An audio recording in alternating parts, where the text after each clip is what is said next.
How you doing? Okay, we good? We good? Yes, we good.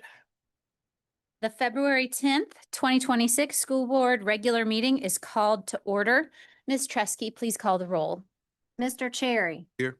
Mr. Link. Here. Dr. Jamison. Here. Ms. Quintana. Here. Ms. Trigg. Here. Mrs. Watkins. Mrs. Apo. Here. Thank you to all of those attending the meeting in person and those that are joining us via the RCPS YouTube channel this evening. Next is the approval of the agenda. Is there a motion and a second to amend the agenda to change the item titled Targeted School Improvement Update Multi-Year School Support Plans from a discussion item to an action item for vote, and to approve the agenda as amended? Move. Second. Moved by Mr. Cherry, seconded by Ms. Trigg. Is there any discussion? Hearing none, all those in favor say aye. Aye. Aye. Any opposed, say no. And the motion carries. The agenda is approved as amended. Please keep the following in your thoughts. Family and friends of Ms. Beth Miller, who served as RCPS's print shop technician for 11 years on her passing. Family and friends of Mr. Lewis M. Nelson Jr., who served the Roanoke City School Board from 1973 until 1985 on his passing. Please join me in a moment of silence.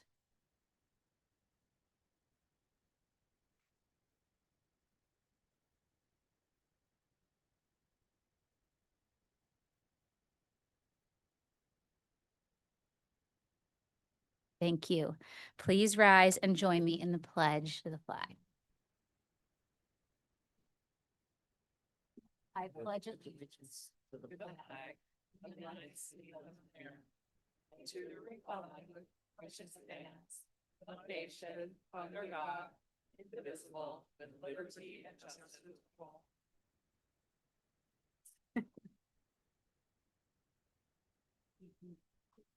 Okay.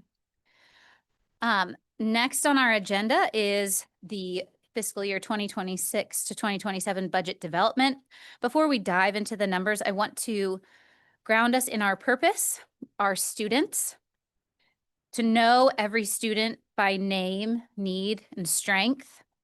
As a board, we take our role as stewards of your tax dollars very seriously. While it is not in our power to generate revenue, we conscientiously align ourselves with our strategic plan and strive to develop a budget that ensures all of our students in RCPS have access to an excellent education. And yes, we've referenced the business of education sometimes because there's payroll and there's HR and there's operations, and we're one of the top 5 largest employers in the Roanoke Valley.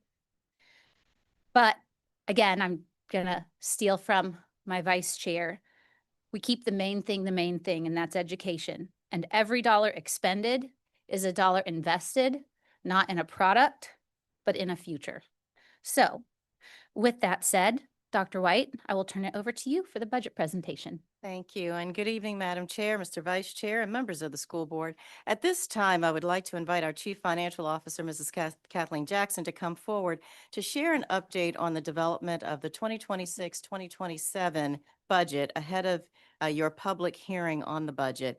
Before she begins, I want to take a moment to thank our families, our staff members, our community members who joined us for last week's virtual budget town hall meeting. Nearly 300 people participated live, and many more, an additional 400 have watched the recording online on our YouTube channel afterwards. So in keeping with our commitment towards transparency, we've worked to provide clear context, answer questions, and create space for dialogue through both the Q&A and small group discussions. We heard many ideas, and most of all, we heard a strong desire to help. And as I shared that evening, that is what I love most about Roanoke, because it's not just what are you going to do, but it's about how can I help. And that's one of the things that I love most about us. To date, we have also received more than 150 submissions through our feedback form, along with many thoughtful emails. We will keep the form open until 5 p.m. this Friday, February 13th, because your voices matter. And we are carefully reviewing every comment to help guide our decisions. And I encourage the public to visit rcps.info/provide your input to weigh in on using the form, to weigh in using the form, and to view a copy of the town hall and to answer and answers to frequently asked questions. So with that, Mrs. Jackson, I'll turn it over to you. Thank you. Good evening, Madam Chair, Mrs. Apel, Mr. Vice Chair Cherry, members of the school board, and Superintendent White. We want to bring to you this evening an update on kind of where we are in the process. Of course, this is a fluid process. As we get new information, we want to make sure we're sharing that with you and with the public. So I'll start out with the revenue outlook. We do not have new information in the last 2 weeks from when we discussed this last on January 27th. So you do see here, we have a little bit of an increase projected from both the state and the city. And we're kind of at this point keeping our revenue on the athletic side flat. We do have a significant decrease we need to budget for in terms of other revenue because we no longer can count on the interest income from the money that we had in the bank and the fund balance that was there. I know we've talked about that. So just unfortunately a relatively small year-over-year increase at this point with the revenue information we have so far of just over $1 million to work with. So just kind of a reminder of the cost drivers that we've talked about thus far. Employee compensation is the biggest, of course. The majority of our costs are personnel related. So at this point, we do have a 2% raise included in the budget. That is certainly an item for discussion, but we do have that because there is funding in the current state budget to partially fund that. So that's why we went ahead and included that at this point, so we would not be leaving state money on the table. We do have an almost offsetting positive variance in terms of Virginia retirement system. The Virginia retirement system updates the rates every biennium, so we are starting a new biennium, and those rates have gone down a little bit. So that is that's a good thing. That's a favorable adjustment that helps on that cost line there quite significantly, as you can see. And then the other big area is health and dental benefits for employees. So we are currently estimating a 10% increase year over year there, which amounts to about a $1.3 million increase. So all of that netting to an additional $1.4 million on compensation. And then just in summary, the items that we discussed last meeting add up to just under $6 million additional dollars. Biggest chunk there is related to our increasing population of students with disabilities and requirements that relate to making sure we're meeting those needs, as well as some changes in requirements under the IDEA funding. That means some of the items that we had been able to fund through those grant dollars, there's not enough money in the grant to fund those. So to continue those services, some of that would have to be absorbed. Utility rates going up. We do have some other positions that are funded out of temporary all-in Virginia state money that is ending at the end of this year, which we can certainly discuss whether or not to continue with positions that are grant funded. But some of that needs to be looked at carefully because reading specialists, for example, there are standards of quality requirements. So we need to make sure we are meeting those requirements. So that's still something for consideration. And then, of course, just general increases in particularly transportation and fuel costs. And we had some increases in curriculum resources, particularly in the areas of math and social studies included. So that got us to where we are at this moment of a $16.5 million deficit projection. So I think it's important to remember, I did note that we are projecting a bit of an increase in local funding and state funding, but a big piece of that deficit that we are needing to fill is related to not next year so much as this year, because we did adopt a budget with a $10 million deficit that we filled with money from savings in the current year as a gap because we were flat funded. So no increase in the current year. So we're building off of a lower number. So that's part of why that deficit is as big as it is. So I just think it's important to put that in perspective and remember kind of how that it's sort of a 2-year. It's not just a 1-year variance there.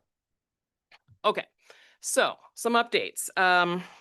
As I said, this is kind of a moving project as every day we get new information and we're continually scouring our budget to look for ways that we can save. So I do have some updates on that front, some good, some bad, to update you on. On the positive side, we have been notified that we've gotten a state grant that can offset the cost of textbooks in the math area. So that was very good news. We can take that out of the general operating budget because we can use those grant funds. So that is a favorable adjustment. We also, again, with the CEIS requirements under our IDEA funds, there are some other costs that we can use that portion of those funds to provide. So some positions that we can move into the CEIS portion of those funds. So that would amount to a positive variance of about $630,000 to use those grant funds to offset existing costs. On the other side of the coin, as we continued to look at how we were budgeting for utilities and the rate increases that have already happened or that we're anticipating, we do feel like we may have under budgeted there a little bit. So we have a projection of just over 200,000 additional there. And then the biggest going the wrong direction item that I have included is a contingency. So as we were sitting there kind of grappling with, are we budgeting enough? Came to that realization that we don't have a cushion per se of sort of money in the bank anymore to work with and perhaps even budget a bit of use for, which we had done in the past, to ensure that we have a little bit of leeway for all of those unknowns. That as much as we try to budget as accurately as possible, of course, it's difficult to predict exactly how much certain cost areas will come in. As health insurance is a big one where we had a major unexpected year-end variance this past year, as you'll remember, those kinds of things. So we do have a proposal to add a $1.3 million contingency to the budget. That's about 0.5% of the projected budget at this point. Sort of best practice recommendations are to have a contingency between 1% and 5%, but that in these tight times just feels like too much. So that is probably actually a little bit less than it should be, but we do feel like it's important to propose at least some contingency for those unknowns so that we don't end the year going over budget. So that is added. And then we have a couple of other adjustments that are good and bad. We have a little over $300,000 reduction to the general fund budget based on the local match requirement for the state grant funds that fund our summer programs. Why that's sort of a pro and a con is that number goes down because unfortunately we did get a grant. But unfortunately, we got a much lower number, level of funding than we've gotten in the past. So the proportionate local match requirement is also lower as a result. So it helps the general operating budget, but unfortunately it means overall less money to support our summer programs not so much affecting this coming summer, but summer of 27. And then lastly, we have identified, just again, as we're scouring the budget, working through things that were requested and areas where maybe we can say, does this absolutely have to happen this year? And have about a $460,000 savings there. So all of those things still do net together in the favorable side, saving us about $500,000. So just kind of updating where we are based on those items added, that gets us down a little below $16 million in terms of the variance that we're working to address. So a couple of other, again, kind of working through our process and making some updates and kind of updating where we are. This list kind of summarizes the items we've already talked about. So we've looked at some possibilities for reductions that added up to a little over $4 million at our last meeting. We do want to bring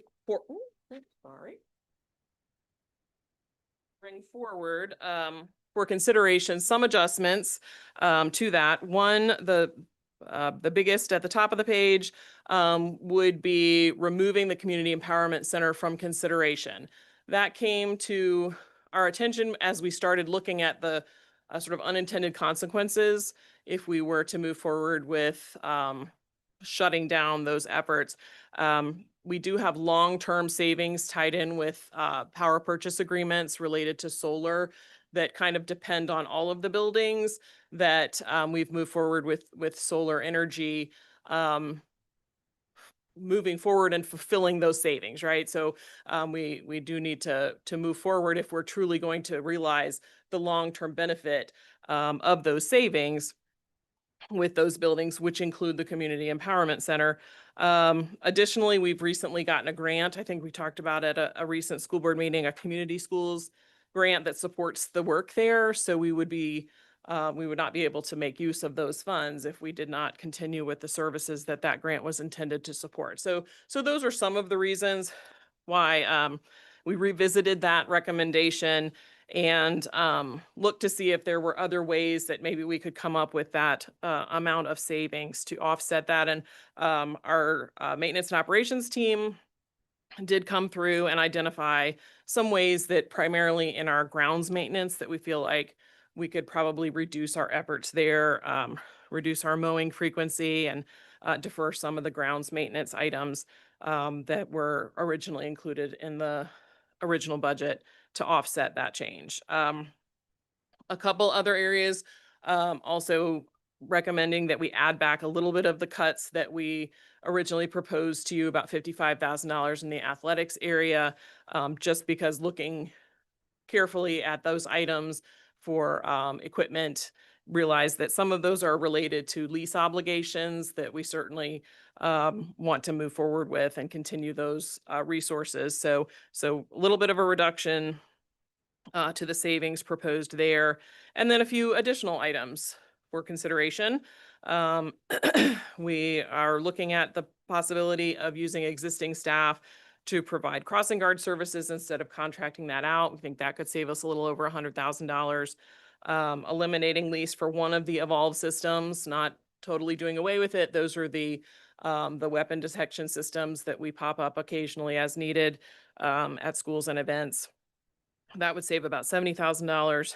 We're looking at about a 10% reduction in our building allocations, which would also save a little over $100,000. That's the allocation of local funds that we provide out to schools using a formula that's based on enrollment for just kind of the operational needs throughout the year, your copy paper, your copier use, any kind of, additional classroom supplies, that kind of thing is what that's used for. So an across the board reduction there is being proposed, as well as basically removing the event space costs of an in-person convocation. So that's chiefly the facility rental and audio visual costs there.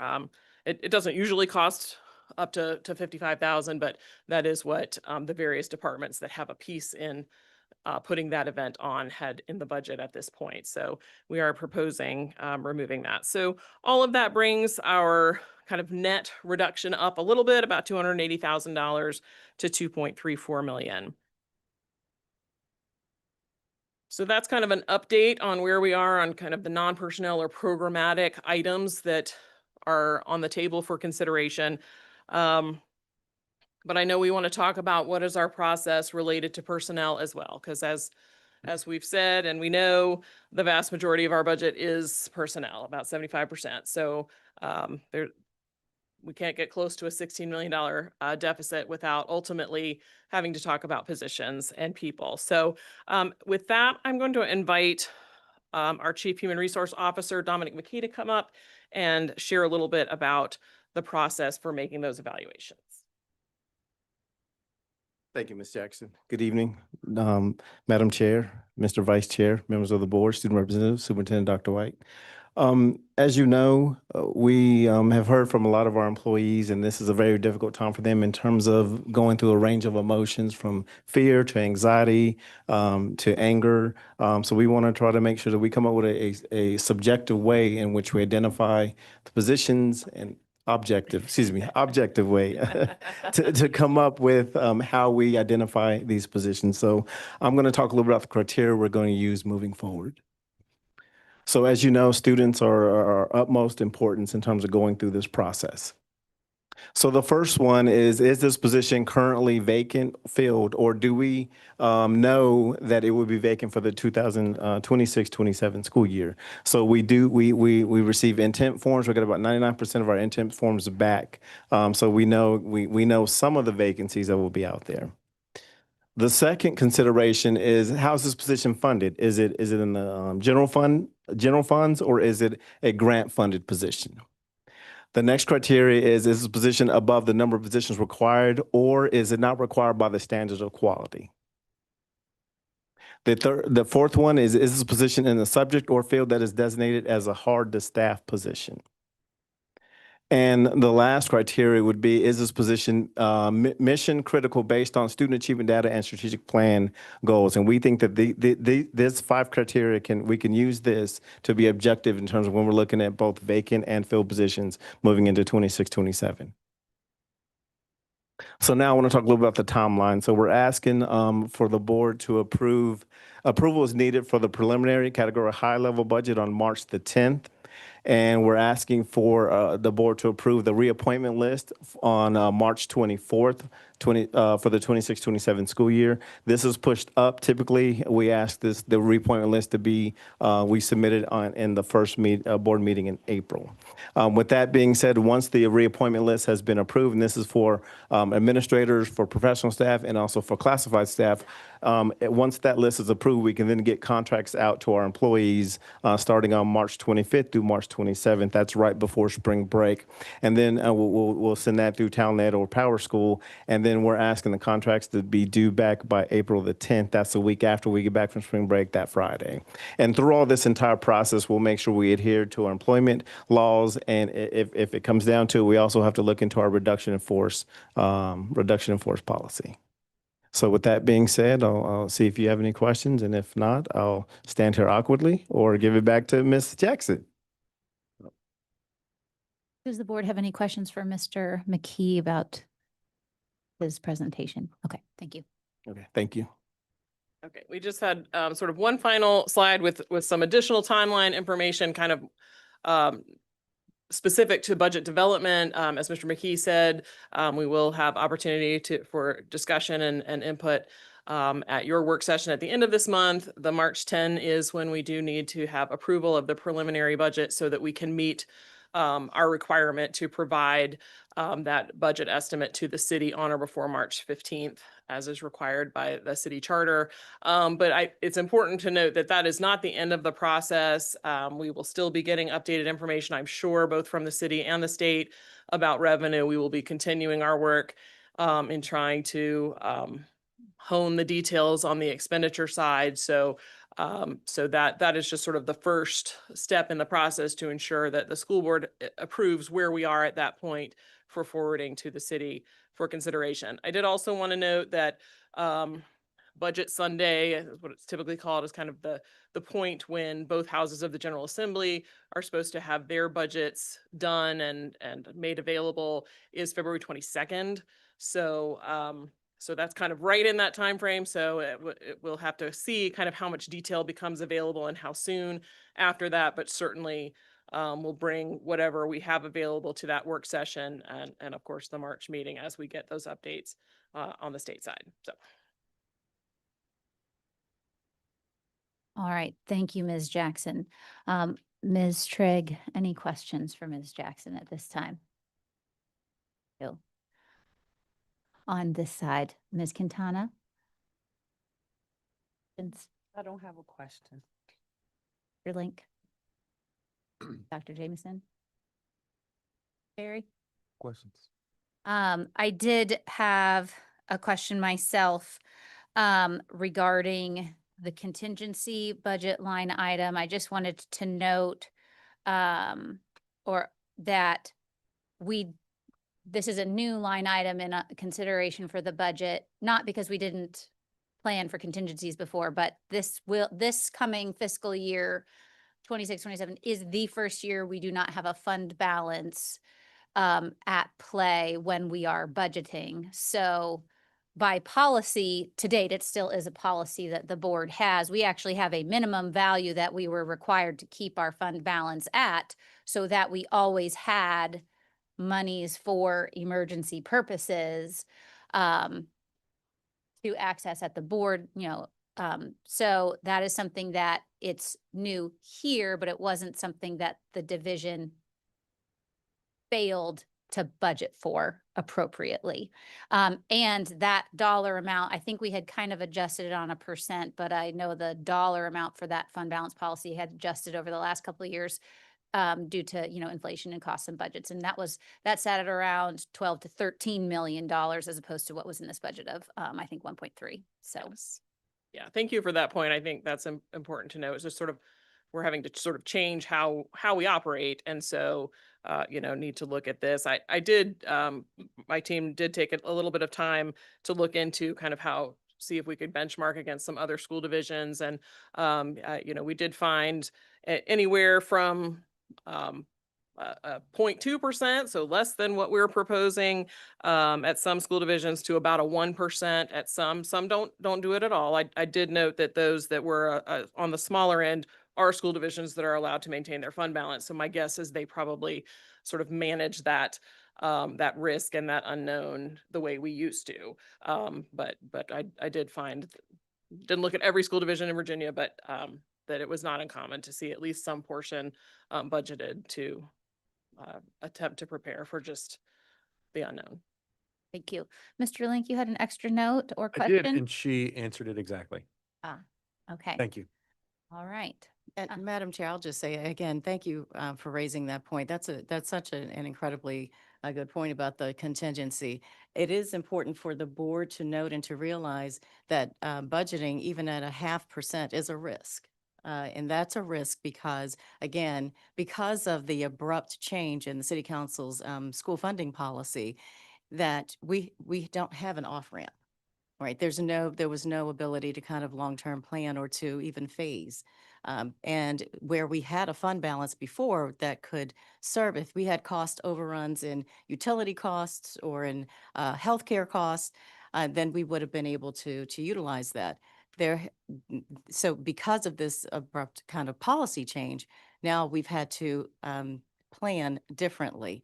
And so this contingency, while 1.3 million seems like a lot, it still may not be enough, given that the industry standard is to plan and budget for about 1 to 5%. And thank you, Mrs. Jackson, you and your team, really for handling all of this kind of last minute. You guys have done so beautifully, but just to think about and to benchmark us against other divisions to see what they typically do for a contingency and a fund balance. Again, we're looking at 0.5%.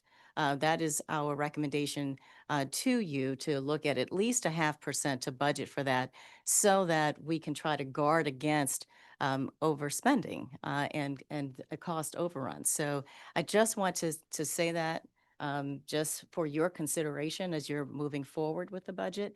And in this budget development process, we've been very careful with our budget over the years, and we haven't overspent our budget because we have planned accordingly and we've planned well.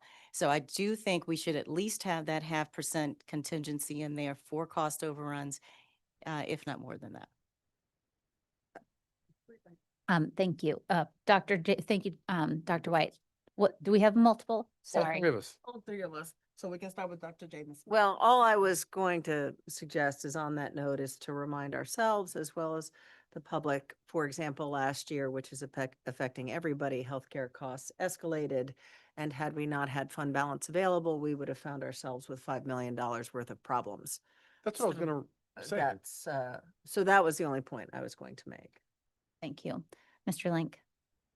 I guess I was going to remind myself out loud and you just did the heavy lifting for me.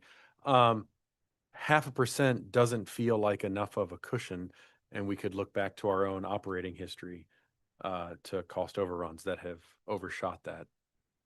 Okay, thank you.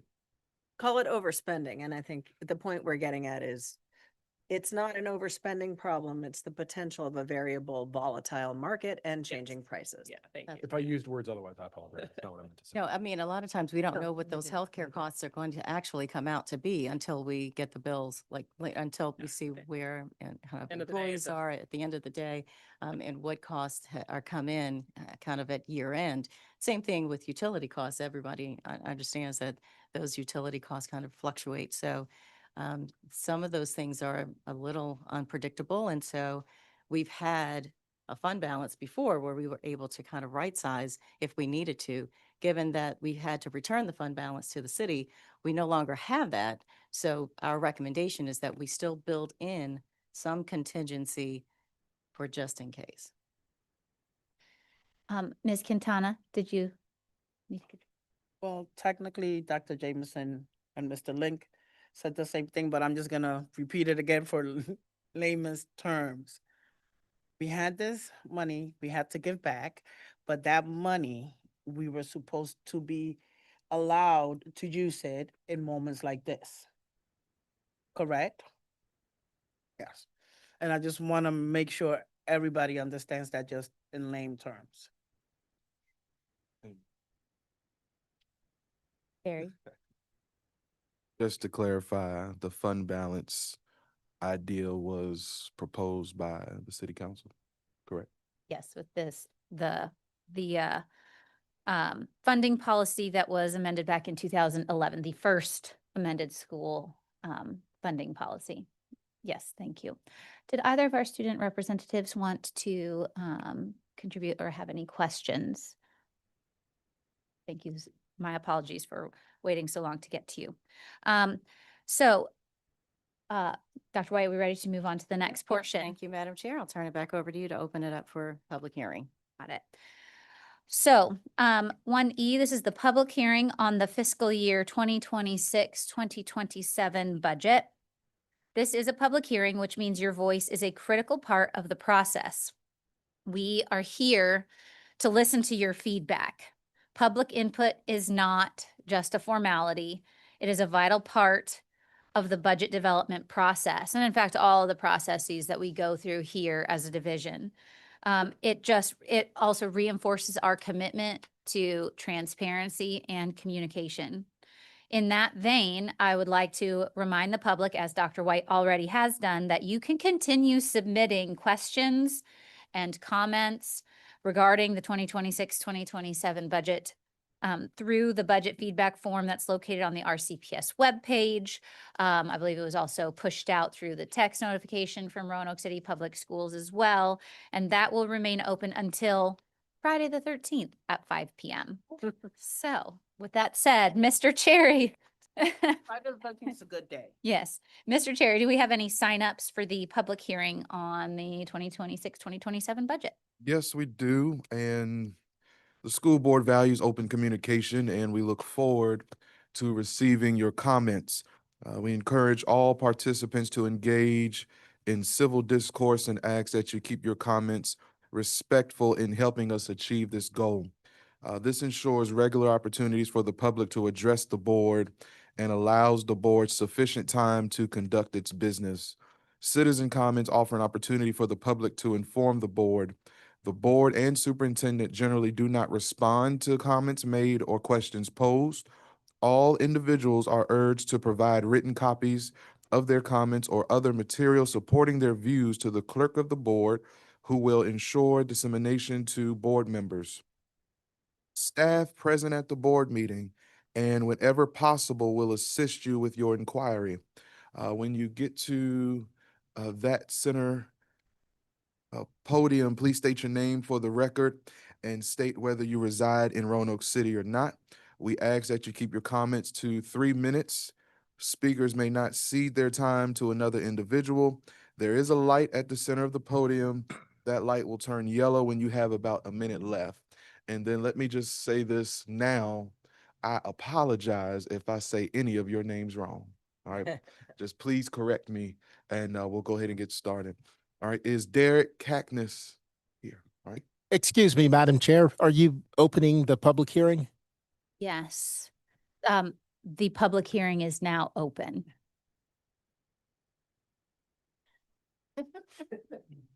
Good evening. My name's Derek Cackness. I live in Maiden Lane over in Raleigh Court. I have a 5-year-old daughter who will be attending Virginia Heights beginning in the fall.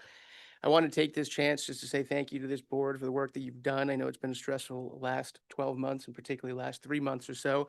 I wanted to take the opportunity to bring to the board's attention, you probably are aware of some of these, but there's a couple initiatives that I've been involved with here locally that I think maybe provide an opportunity to look a little bit more optimistically for the next 12 months than some of the other discussions we've had. One of those is a new guidelines published by the VDOE that were sponsored by legislation from our own delegation, Sam Rasool, around seat time flexibility. So, I would commend, I think this board and this district has done a very good job of investing in CTEs, particularly the Daytech facility. Seat time flexibility is a major, major innovation. Guidelines were published in the fall that can allow for programmatic capacity instead of physical capacity. The second is a federal program that got passed down to the state called the Virginia Rural Health Transformation Program. This is a $1 billion funding opportunity over the next 5 years coming down to the state of Virginia, specifically focusing on rural health transformations. And one of the initiatives is workforce development, specifically building pipelines from public high schools to careers in healthcare. That's about $130 million. Roanoke is one of only 6 regions in the state that's eligible for it because we're considered rural. That is a front-loaded initiative. There's something like $10 to $15 million in funding available. This year, I've been working with the Economic Development Authority as well as some other stakeholders, particularly Virginia Western here. Again, the investments that this district has made in the CTE programs position it really, really well to capitalize on those both this year and the next 5 years. And then the third one is a project that I'm specifically involved in about workforce housing development here in Roanoke. So we were actually in conjunction with the Economic Development Authority and Total Action for Progress were awarded $2.5 million from the state to provide down payment assistance for local employer-assisted housing programs. So this is for sale housing for people to buy homes earning roughly less than $80,000 a year in household income. Our number one target for that is public school teachers. Obviously, when facing these type of fiscal constraints, probably going to be limited on what we can do from cash compensation. These are sort of alternative benefits that we can provide that both improve quality of life, improve retention, and then also help anchor teachers living where they're working. So I'll see the rest of my time, but just wanted to give those 3 as sort of positive updates on the horizon as opposed to only looking at budgetary cuts here. Thank you. Thank you. Thank you. Thank you. Thank you. All right, next we have Adrian Ostrander.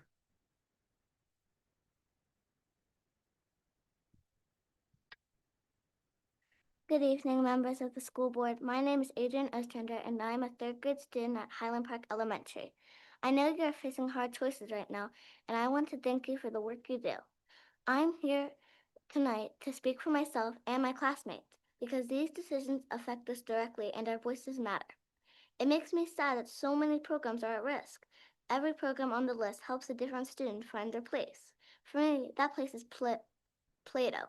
Because of my amazing teachers and my friends, Play-Doh is the reason I am excited to come to school every day.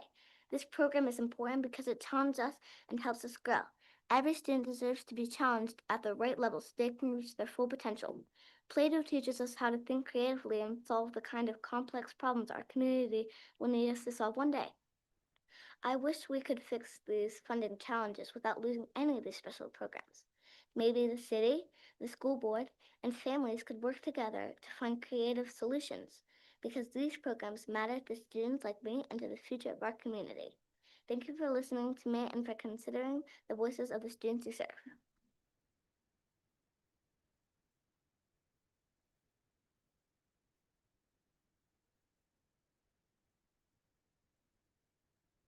Steve, you and my daughter go to school together. All right, Next is Jackson Gunter. And I'm gonna cry by the end of this. I just almost did. Yeah. My name is Jackson Gunter, and I am a third grader in the Plato program at Highland Park Elementary. And I am here to ask City Council to please not cut money from our schools. And I am also here to ask the school board not to get rid of Plato. It is very important to me and my friends. When I started Plato, I made so many new friends. Everyone is kind, and we help each other learn. To me, it feels like a real community where I belong and accepted for who I am. And that makes me excited to come to school every day. I did feel like this at my old school, but not as much. I was in the talented and gifted program at my old school, but it was only once a week. It wasn't like enough for my brain. Plato is so special because it challenges me to think harder and learn new things in ways that make sense in my head. We don't just repeat work that we already know. The teachers help us do our best and push ourselves. It makes learning fun instead of boring. Another reason Plato matters is because we don't spend as much time on computers and iPads like we did at my old school. We talk, think, and learn together, which helps us understand things better and work as a team. Please let me and my friends at least finish elementary school in Plato. We love our learning, we love our community, we love our teachers, and we hope you will support us in our schools.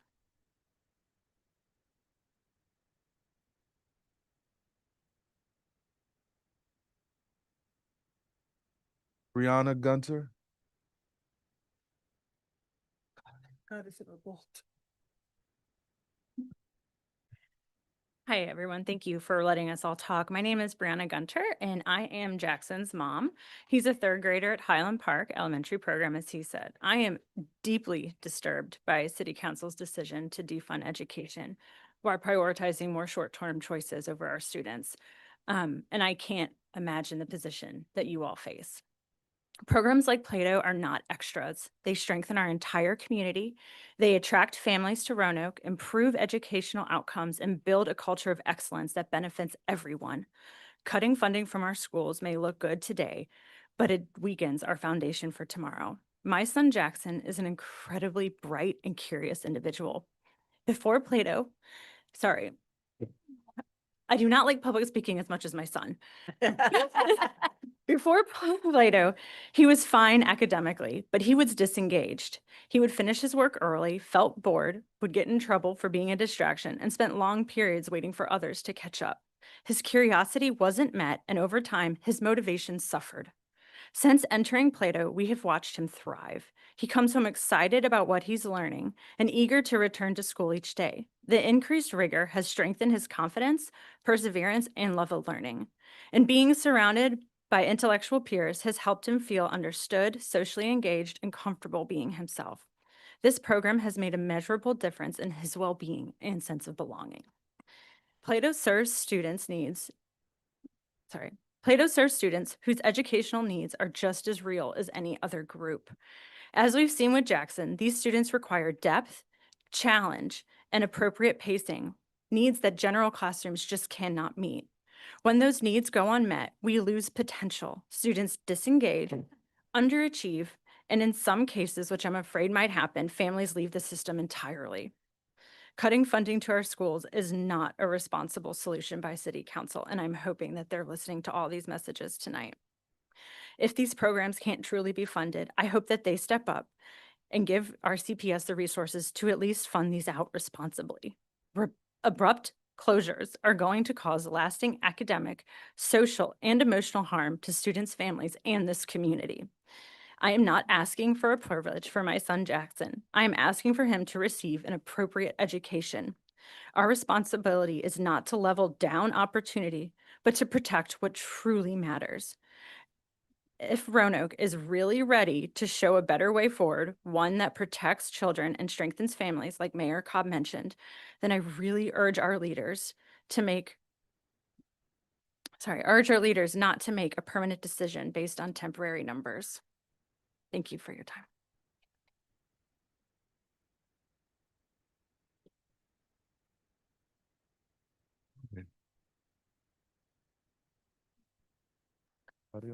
Nelson LaFawn, did I say it right?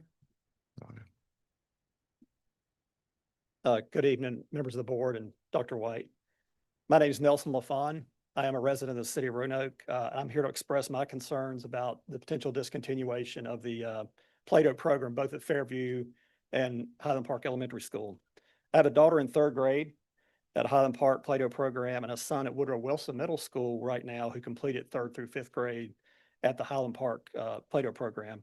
And despite being really very different kids, which I think they would admit, my son and daughter have both found a good fit in the program. My daughter has gained a lot of confidence in all the subjects and has found increased joy in learning like she never had before. My son found the engagement and the challenge he needed, and the dividends are really paying off now that he's in middle school. I've been really impressed overall at many of Roanoke's innovations to meet kids where they are in their learning journey. And to me, that's the real genius of Play-Doh. Meeting kids where they are and then bringing them into a common space where their diverse abilities can be engaged. So as you move forward, I hope you'll continue to consider us parents as a resource. I know you will. And I've spoken to several other parents of Play-Doh children whose first thought for our predicament was, can we have a fundraiser? And that's probably not sustainable in this situation, but the heart is there. I just want you to know that. So, and I can certainly appreciate the difficulty all of you are in, and I appreciate the opportunity to speak tonight. Thanks.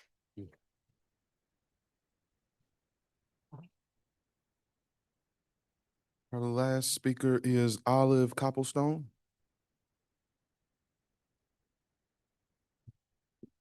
Hello, my name is Olive Copplestone and I am 8 years old, and I am in the 3rd grade Play-Doh program. I think that we should keep Play-Doh because it allows you to go at your own pace and it can help you challenge your mind.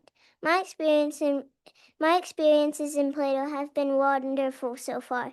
It can help you have a stronger mind. I think small people such as me should try to make a difference. Thank you so much for listening to me. Yeah.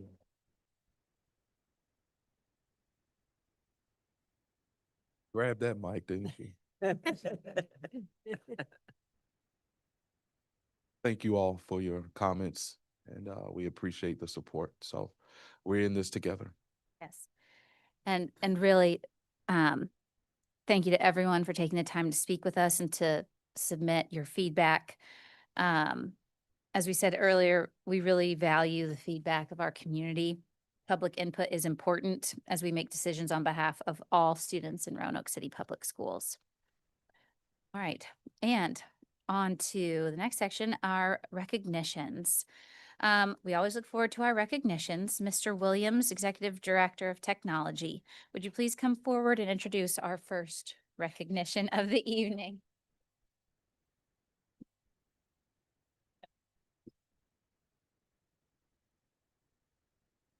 Good evening, Chair Apel, Vice Chair Cherry, members of the board, Dr. White.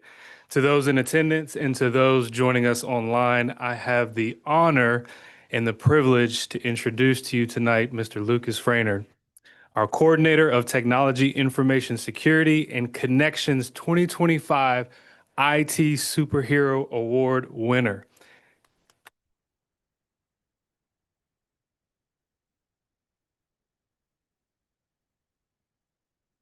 Connection is a Fortune 1000 global solutions provider. Their mission is to connect people with technology to enhance growth, elevate productivity, and empower innovation. Connection has twice been recognized by Newsweek as one of America's most trustworthy companies. Connection is proud to honor IT superheroes, the overachievers who work behind the scenes to save the day time and time again, without ever asking for fame or glory. They provide awards to recognize the hard work of IT professionals who help keep the lights on, as they feel everyone in IT deserves recognition for their efforts. Lucas Fraynard was nominated as the best rookie for Connection's 5th annual IT Superhero Awards. The category for best rookie describes, and I quote, a fresh IT pro who performs like a seasoned pro, end quote. In September of last year, we were informed that Lucas had won the Best Rookie category for 2025. Lucas was selected from hundreds of nominations Connection received as part of the program. And to congratulate Lucas on winning this prestigious award, he received an IT Superhero Award trophy displayed here. It also doubles down as his own personal Jenga block.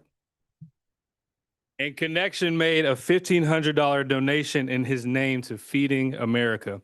Lucas's name was announced as one of Connection's 5 category award winners during their Technology Summit event in Phoenix, Arizona this past October. Lucas performed so much like a seasoned pro that when Connection emailed him to say he had won an award and a donation was being made in his name, he flagged it as spam and deleted it. True story. Luckily, they blind copied me. So And you opened it? I had to break the secret. I broke the secret. I told Lucas I had nominated him and that the award was in fact legitimate. Lucas, I cannot be more proud of you, the work that you do to keep all of us safe from cyber attacks, the commitment he has shown to me, my technology team in the back corner, and Roanoke City Public Schools. Lucas.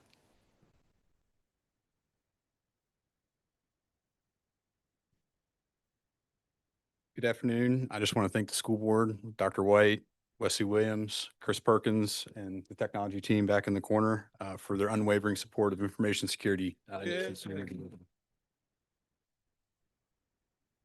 As you say with our children, it takes a village. The same holds true here in information security. Having well-trained staff and tools to allow us to stay ahead of emerging threats has been a huge reason RCPS is leading the charge in the data privacy sphere. Thank you again.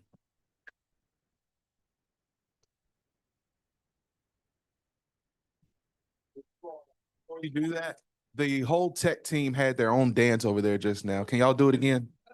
Yeah. Oh, that's please come for you. Congratulations.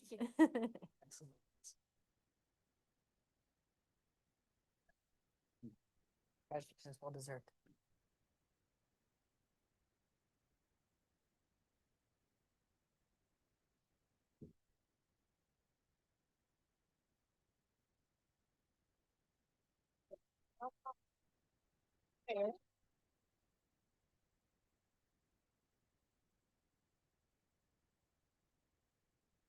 All right. Oh, all right. And next, we have the Consortium for School Networking, or COSN, Trusted Learning Environment seal for the RCPS Technology Department. I would like to invite Mr. Chris Perkins, Chief Operations Officer, to please come forward and introduce the technology team that has received the COSN Trusted Learning Environment seal. Thank you, Madam Chair, Mr. Vice Chair, Dr. White, members of the board. I have the honor to repeat what the board chair just announced, that Roanoke City Public Schools has been awarded the Consortium for School Networking, or COSN, Trusted Learning Environment seal for work in helping to protect student data. The TLE, or Trusted Learning Environment, helps K-12 schools and districts build strong and effective privacy programs and a culture of trust and transparency. Earning the TLE seal is a mark of distinction, signaling the recipient has taken a strong and measurable steps to protect for the protection of student privacy and the data related to schools. The TLC application process is rigorous, and earning the TLE seal requires the Department of Technology to meet specific criteria on behalf of the district or the division. We also must demonstrate commitment by recertifying every 2 years to maintain the seal. So, on behalf of Roanoke City School Board and Dr. White, I have the privilege of recognizing the following individuals in our technology department who worked on this prestigious honor. First, if you will come and join me as I call your name and stand behind till I call everyone, if we could hold our applause because this is significant.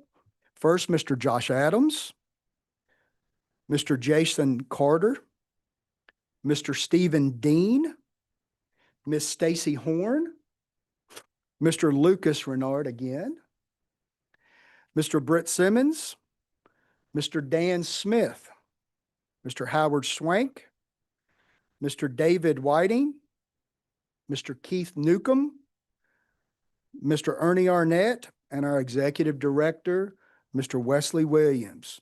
Ladies and gentlemen, the IT team.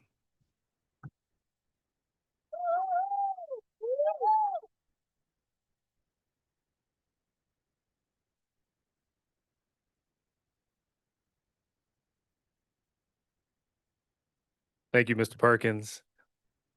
Madam Chair, Dr. White, our technology team strives to create, support, and maintain a dependable technology infrastructure across the division. We encourage a collaborative environment for planning, problem solving, not only within our team, but with all staff, students, and parents. We strive to be proactive and responsive with a professional approach to all levels of interaction. That is our team's mission, and earning the Trusted Learning Environment seal from COSIN brought us one step closer to it. Earning this seal was actually one of our strategic plan goals that we had marked to complete by the spring of 2027. And this could not have been possible without everyone represented here tonight, and especially my wonderful technology team, some of whom you just heard got acknowledged. And for those, if you're watching online and couldn't enjoy this, we see you out there as well. From keeping the systems up to date, to reinforcing our standard operating procedures, to assisting with new hire orientation, leadership practices, business practices, data security practices, professional development practices, classroom practices, and so much more, all of this was submitted as part of the application process, which actually took us 2 years to complete. And as a matter of fact, Lucas brought the idea to me a couple years back after attending the COSIN annual conference. Many of the projects and daily tasks we focus on as a technology department were directly related to proving that our data privacy practices, processes, and procedures were being implemented across the division. This is a big win for our team and a huge, huge win for the division. Again, I cannot be more proud to say definitively that we are providing a secure, tech-enabled environment where our staff, our families, our students, and the community can thrive.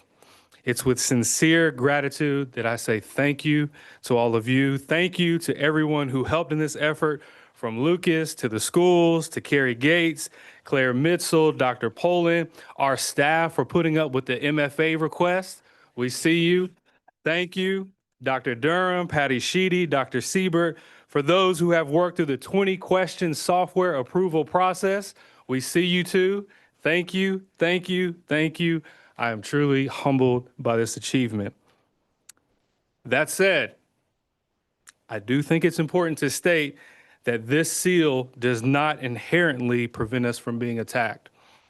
The practices, processes, and procedures we have in place are preventative measures, not a cloak of armor. This underscores the continued need to prioritize technology training initiatives to keep our students and staff safe. Thank you so much.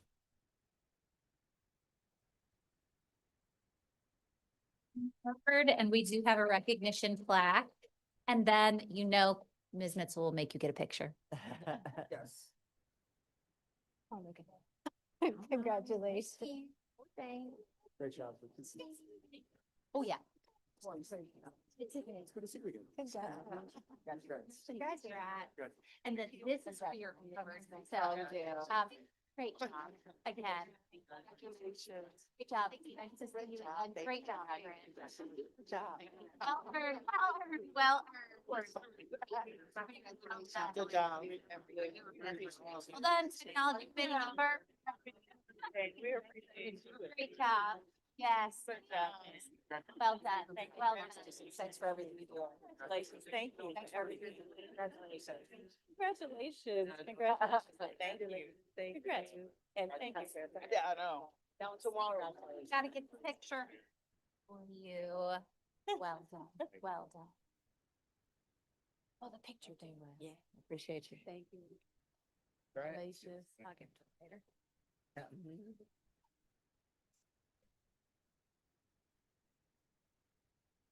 Wesley. That's right. All right. And next, we'd like to invite Mr. Archie Freeman to please come forward and introduce the featured school for this evening. Good evening, Madam Chair, Mr. Vice Chair, Dr. White, members of the boards and student representatives. I know we have not had our featured school in a while, but tonight we're excited to have John P. Fishwick Middle School here to present. And we have Mr. Luce, the proud principal, who will be coming to share his information regarding John P. Fishwick.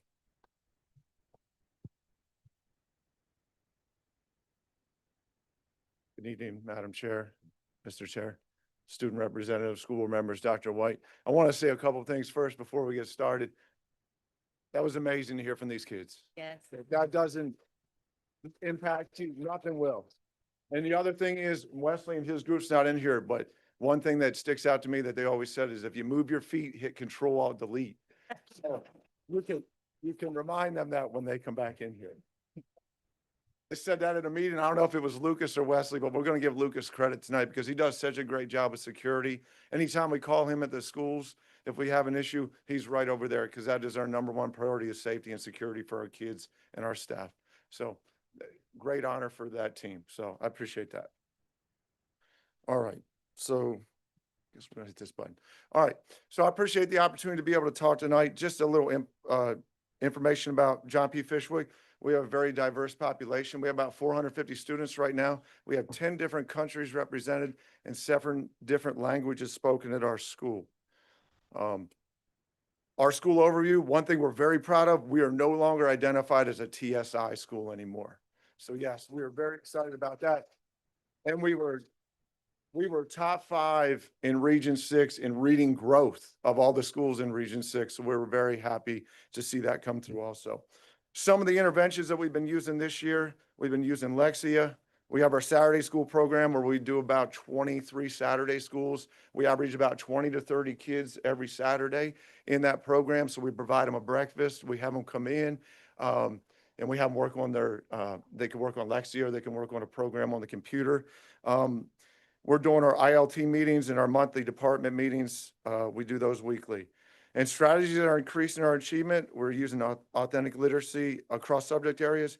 We're doing peer interaction, learning opportunities that enhances that critical thinking. And also, since I've been at Fishwick, my 10 years that I've been there as administrator, we've always done bell-to-bell instruction. If you've ever been over there, we don't waste time between classes. We're rotating the kids really quick, so we maximize as much instruction as we can. Some of the clubs that we started this year, we started a Lego club, which is really, really neat. That runs on Tuesday mornings. If you're ever over there in Southeast, come over and see what the kids are doing. We've had people donate Lego sets for our kids. So they're in the cafeteria with the chess club at the same time. We started a yearbook club this year. Ms. Shaver's taking that endeavor on, my new instructional coach. And they're working very hard on that. This will be our first yearbook that we've had since before COVID. So I know I don't like to mention that word, but we're getting back into being able to do that. And we have our Kids in the Community and our Community Builders program. Kids in the Community, that is a program that Ms. Hughes started before COVID. This gives students the opportunity to directly impact the Southeast community. They do a lot of stuff, and in the few short months of the school already, they've really impacted the community. As you can see, they did 802 pairs of socks for the homeless. So we collect those throughout the month, and then we donate those off to the rescue mission.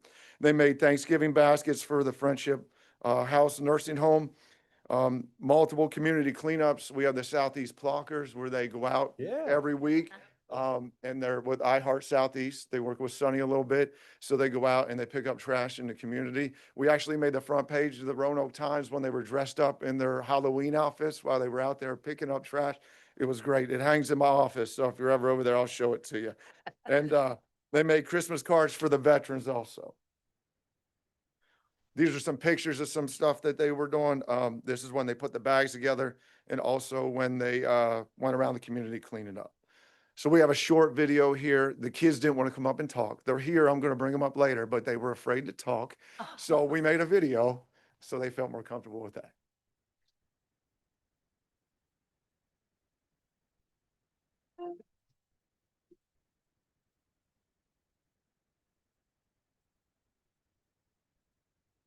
Who are we?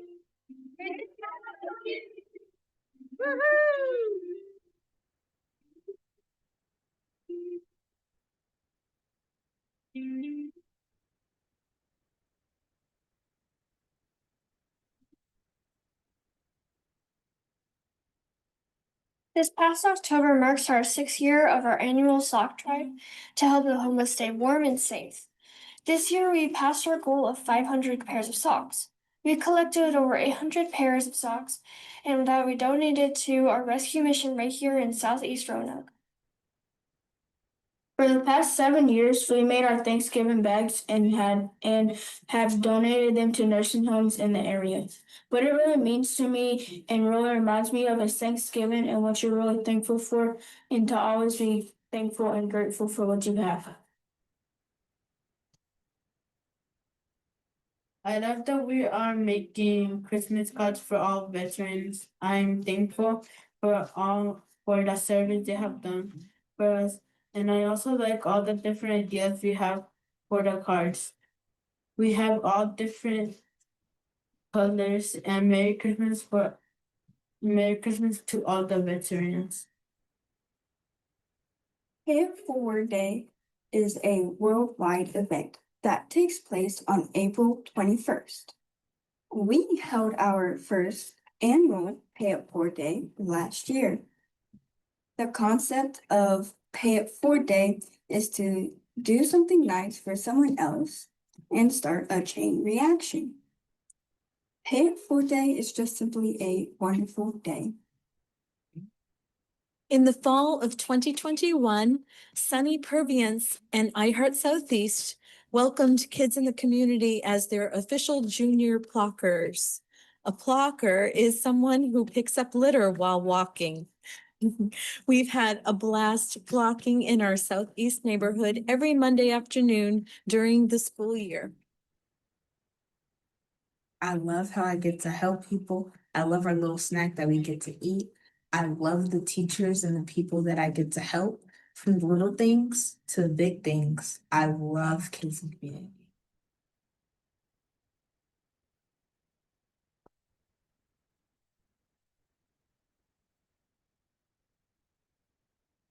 Thanks for putting that video together. Our other program they have in the building is Community Builders. We have another 15 to 20 kids that are in that program, and they do some activities in the community also, and they have partnered with our other group, and they have helped put the rocks together where they have sayings on them, and they'll set them out in the Southeast. On this slide, just some of the things that Community Builders have done. They've done the Ignite Your Future Girls and Fuel Your Future Boys Conference. They've created the rocks, as I said. They've helped write the Christmas cards for the veterans, and they've collaborated with the Tree Planting Counseling Group. And Miss McIntyre has been running that group for us. So we appreciate her support in that. Some student engagement and input that we've been doing this year is we have the kids have a word every day. They have it on the announcements, and we have it on our video boards. We've done some student feedback surveys where we're getting input from the kids, like what kind of clubs do they want to see in the school, or what kind of activities would they like to be after school. So we've kind of included them. And we also have our Lexia, when the kids complete their units with that, we have a little board for them to put their name on it. And we have the quarterly incentives that we do to reward the kids for good behavior, good attendance, and good grades. So I have a picture of some of our students. I'm going to have them come up in a minute. And I can't say enough about our amazing educators at our school. I'm blessed. I've been at Fishwick, as I said, for 10 years. The staff that I have is what makes me a good principal. Without them, I'm not that good. So I need them every day.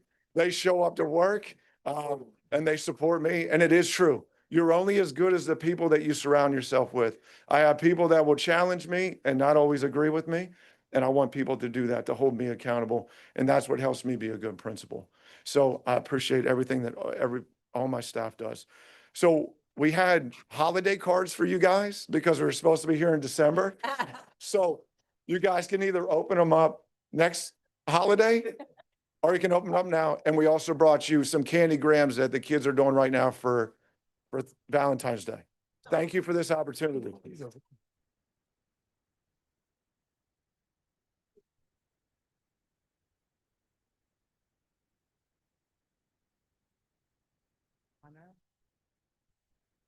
don't know what it is. Go ahead. Come on in. Come on in. We are super, super nice. Promise. Thank you so much. Was great. But she's the challenge. Oh, See you, thank you. oh. Oh my God, I love this. You are the cheese to my cheeseburger. Charity loves me. Sweet. Oh, thank you, Mia. Thank you, Mia. Thank you. Thank you, all of you. So amazing. That's card. Thank you. Oh, and we got a Christmas card inside. Yes. That is so sweet. Wonderful. All right. Okay, we will now continue with the personnel list. Is there a motion and a second to approve the personnel list as presented? Second. Moved by Mr. Cherry, seconded by Ms. Quintana. Is there any discussion? Hearing none, all those in favor say aye. Aye. Any opposed, say no. All right, the motion carries and the personnel list is approved. The next item on the agenda is the consent agenda. Is there a motion and a second to approve the consent agenda as presented? Moved. Second. Moved by Mr. Cherry, seconded by Ms. Quintana. Is there any discussion? Hearing none, all those in favor say aye. Aye. Any opposed, say no. All right, the motion carries and the consent agenda is approved. And Mr. Cherry, do we have any signups for the, sorry, let me make sure. Okay, on to citizen participation on agenda and non-agenda items. Mr. Cherry, do we have any signups for agenda or non-agenda items this evening? We do not have signups, but I do want to acknowledge one of our city councilmen is here, Councilman Hagan. It's good to see you, and thank you for being here today. But there And are thank you for voting against cutting the funding for the schools. okay. We appreciate it. Thank you.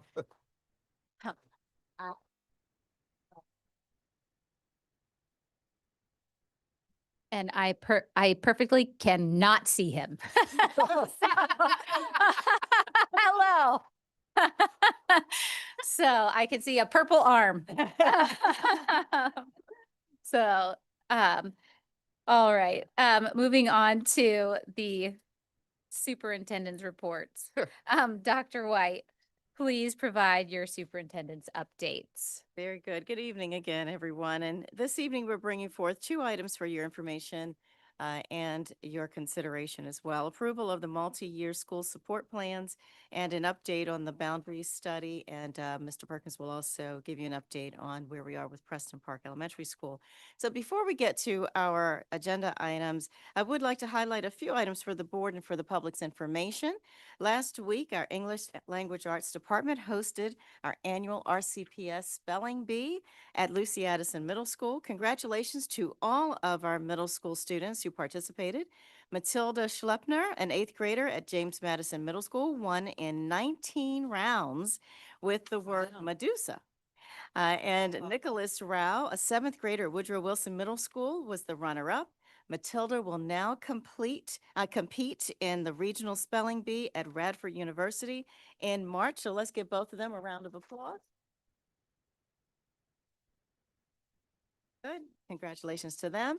I also want to encourage the community to attend Woodrow Wilson Middle School's production of The Wizard of Oz this coming weekend with 4 public performances, 7 p.m. on Thursday, Friday, and Saturday, and a matinee on Saturday at 2 p.m. So there are plenty of opportunities to follow the yellow brick road, if you will. So and congratulations and good luck to the 75 students involved with the production. And thank you to the teachers and staff members who are helping to make this production possible. We appreciate you. This is a testament to our AAA approach. You know, I talk about the academics, the arts, and the athletics, all of which are important to a well-rounded education, we believe. So we're proud to support theater at the middle school level. Finally, preschool applications for the 2026-2027 school year are now open, and kindergarten registration will open on February 23rd. Our academics and community engagement departments will be hosting events throughout the spring to support our families with enrolling in school, and we encourage you to attend. More information is available at rcps.info and on our social media pages as well. I'll now ask Mr. Archie Freeman, our Chief Instructional and Administrative Officer, to share an overview of the multi-year school support plans for 7 of our schools for your approval. So, Mr. Freeman. Thank you, Dr. White. Good evening once again, Madam Chair, Vice Chair Cherry, members of the board, student representatives, and Dr. White. Thank you for your continued collaboration as we conclude a discussion that we began at our previous school board meeting regarding federally identified schools with a particular focus on targeted school improvement, on which we always say TSI. I want to say I have the part tonight on academics and funding. As shared during the meeting, there is a new federal requirement that the multi-year school support plans, which used to be CSSPs, they're now MSSPs, be presented to and approved by the school board. These plans outline evidence-based strategies aligned with the Department of Education guidance and the intervention supports being implemented at each identified school. The plan will also be actively monitored to ensure fidelity of implementation and progress toward improvement goals. In alignment with this requirement and our commitment to transparency, the plans have been supplied to you and they're also going to be made available on the division's website. I want to take this moment to thank Mr. Kevin Bowman and Dr. Lori Wimbush for their efforts in ensuring that we are in compliance with working with our principals, even during the time they were out of the office working at home to ensure we had these completed. This evening, we're requesting the board's approval of the multi-year school support plans presented. Approval will also allow us to move forward with the application process to secure funding designated for school improvement based on each school's identified reporting group. Upon board approval tonight, Dr. White will sign the plans for submission to the Virginia Department of Education's Office of School Quality. Thank you for your time and continued support for our schools and our students. At this time, we ask that the board will receive this as via approval for the multi-year school support plans as presented. Thank you, Mr. Freeman. Does the board have any questions or comments regarding these plans for Mr. Freeman at this time? Nope, hearing none. Is there a motion and a second to approve the multi-year school support plans as presented? So moved. Second. Oh, gosh. Moved by Mr. Link, seconded by Ms. Trigg. He Thank- drive by a there to hair. make that movement too. Yeah. Hey. All right. Is there any further discussion? Hearing none. All those in favor say aye. Aye. Any opposed, say no. And the motion carries. The presented multi-year school support plans are approved. Thank you. All right, thank you, Mr. Freeman. Next, I'd like to say that. I can't say that. I can't speak tonight. I'd like to ask our Chief Operations Officer, Mr. Chris Perkins, to provide an update on the boundary study as well as an update on Preston Park Elementary School. Good evening again, Madam Chair, Mr. Vice Chair, members of the board. Thank you, Dr. White. I will be brief. Ms. Quintana will be happy with that. First, the boundary study. The weather did put us behind about 2 weeks. We expect to make that up. Thanks to Mr. Jeff Shaver, who set in with our provider today at 2 o'clock. So we hope to catch up on that. Second, Preston Park is about 5.5 weeks behind. However, we do, as I mentioned at a previous update, because we are encapsulated now in that building, we believe that we can catch up on that time. But the weather did impact us. I mean, 7 inches of snow will do that. But 5.5 weeks is about a half week better than what we were, but we do anticipate opening that in the summer. Now, the reason the boundary study is very important, if you remember, we have 3 phases for that boundary study. The first phase is to right size Preston Park Elementary when we do open it. That is going to be our premier elementary project that we have been working on, and we hope to open that, as I said, this summer. And our team, along with Future Think, will give us the right size for that and how we will address the boundaries to relieve some pressure on Monterey, Round Hill, and West Side on our north side of town. I'll take any questions if you have them. That was it? I did that just for you, Miss I Quintana. was gonna say, did you find out it was my birthday this week? Is that what happened? Happy birthday. Oh, well, that was the best gift I've gotten.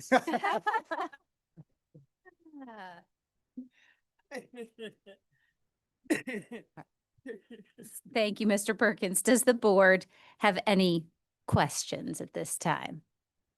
Not opening for comments. I do. have a Just kidding, question. just kidding. Susie. No question, no comments, just a question.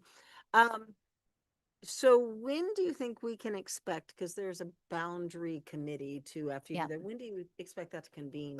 I expect in the next 2 weeks to convene that committee to have their first review. Even though we were 2 weeks behind, we should have been this week at that point.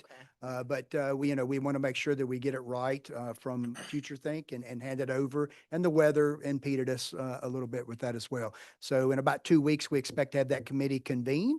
That 20-person committee will look at the first phase on how how our third party is proposing we do that, and then they're going to work through 4 scenarios. And just it kind of as a reminder, we've already talked about this before, that the members of that committee certainly include a couple members of this board, but it is a representative committee of voices. Parents, students, staff at all levels, and of course the board. Thank you. I also, that did remind me, I had a question. So the third-party contractor you said is Future Think. And so the studies that they've done, those will be made available to us at some point. You will receive a presentation that will explain the scenarios that the committee is reviewing. The good news is that even at the high, moderate, or low expectation, we stay overcrowded in our high schools. I say that's good news because we've been saying that all along, and we just need to be funded to address that. So, okay. Thank you very much. Any further questions or comments for Mr. Perkins? Okay. Thank you very much. Appreciate it. Thank you, Mr. Perkins. And Madam Chair, that ends my, concludes my report. You are a clapping machine. Yes. All right. Moving on to the division financial perspective. Let's take a look at the financial forecast. Mrs. Jackson, could you please present the financial forecast to us? Yes, ma'am. Thank you. Good evening again. So we are bringing to you this evening our monthly financial update for the current year, reporting through the month of December. So we'll jump right in, looking at our general operating budget. On the revenue side, we are forecast to be about $6 million below budget when we compare against the 3-year average, and importantly, when we take into consideration the current state budget projections.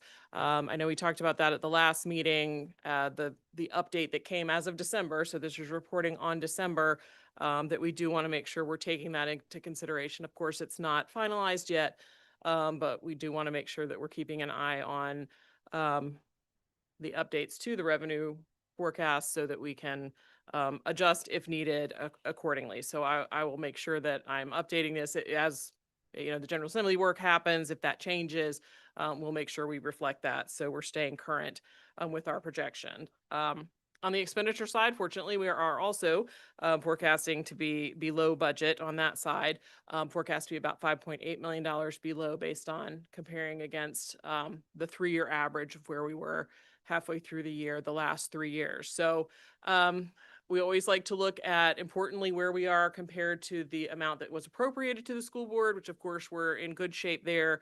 The adopted budget was even below that number. So we're certainly on the expenditure side forecast to be well within that at this point. But I did add a little information, again, just kind of taking into consideration that adjustment in state funding potential there to make sure that we're able to kind of keep an eye on what that looks like. So at this point, forecasting to potentially be about $6 million below what we thought we would have on the revenue side.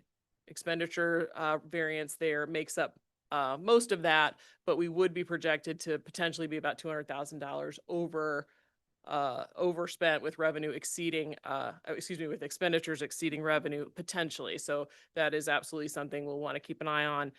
Certainly in the grand scheme of a roughly $270 million general operating budget, $200,000 variance doesn't make me too worried at this moment, but it's absolutely something we want to make sure we're reporting to you on and keeping an eye on. So that's where we are in the general operating budget at this point. So moving on to the food services fund, we are forecast to be about $36,000 below budget on the revenue side. So a little, just very small, basically meeting budget, very small variance projected there.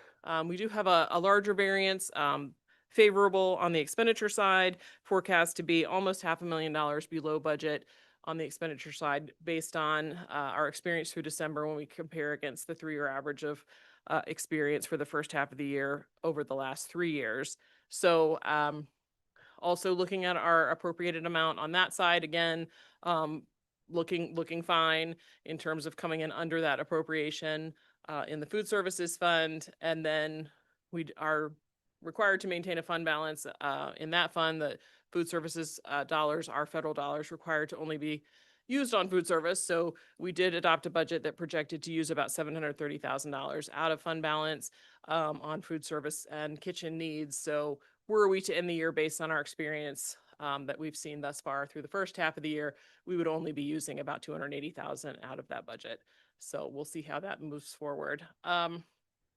And then lastly, we like to look at where we are in terms of our capital fund and the appropriated amount that was appropriated in May of last year for the projects that were approved in our capital improvement plan.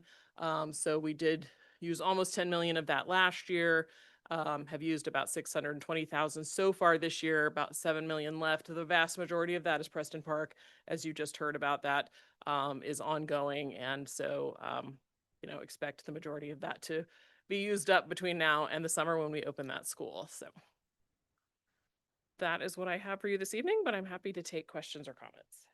Thank you very much, Ms. Jackson.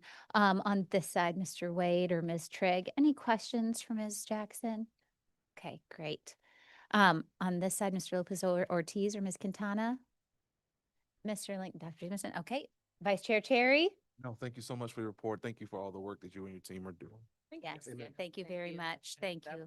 Yeah, thank you. Yes. Yeah. Okay.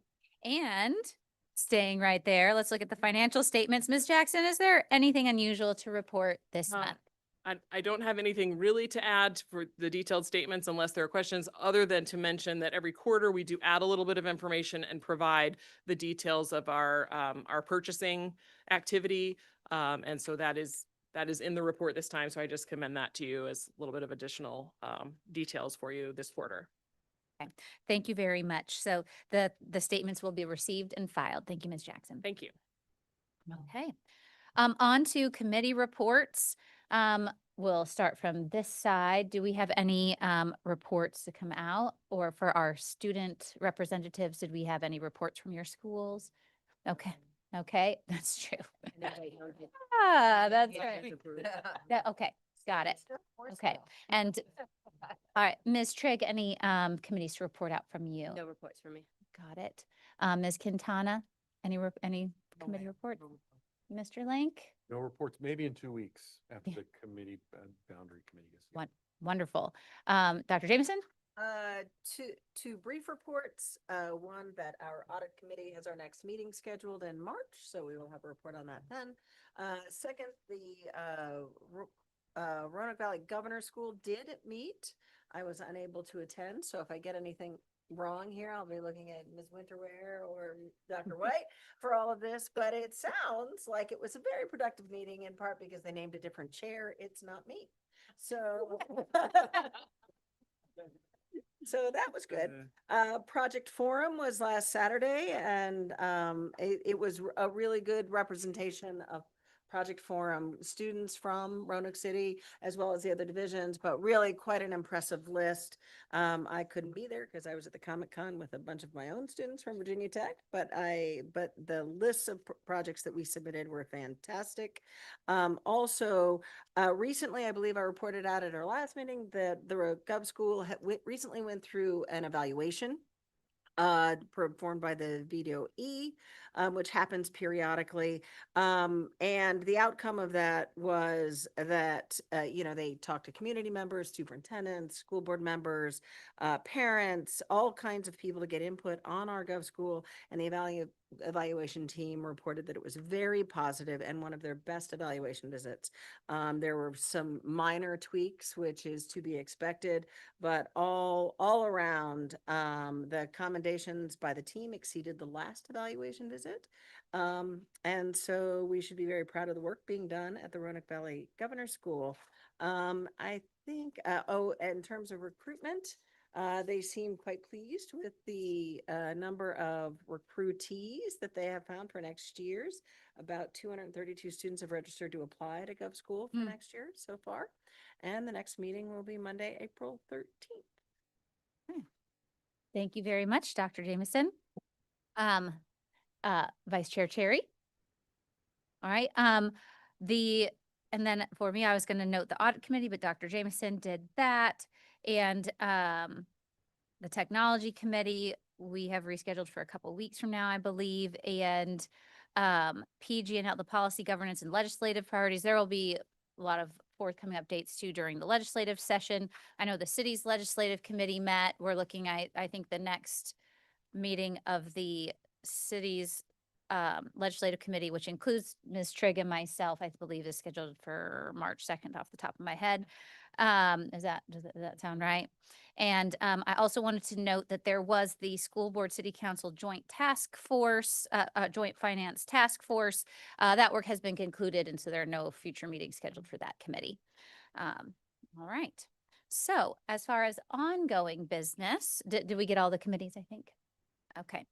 As far as ongoing business, I wanted to note that, of course, the budget development is ongoing, and there have been a number of dates that have been shared, including that this Friday is when the link will close for public input that is written. I also know that their middle school basketball playoffs were supposed to be during the snow week, and so I think that those may have presumably happened by now. Okay. And the basketball for high school and winter sports are kind of wrapping up. And also Dr. Jameson noted Project Forum, which was this past weekend. But the City Science Fair will be happening this Thursday at William Fleming. So those are some various ongoing events. And also we heard about the one of the middle schools performances. So moving on to future business, we do have our spring retreat next week. So for the board, please be keeping track of your emails, because there will be some pre-work leading up to that, including a survey that Ms. Trusky sent out today, just a very brief one. And then, as noted, we have the board workshop, which will be more budget discussion. And then March 10th is our board meeting where we approve the budget that is then sent off to City Council. And hearing no other further business, this meeting is adjourned. Wow. Thank you, everyone. Remarkable, yeah.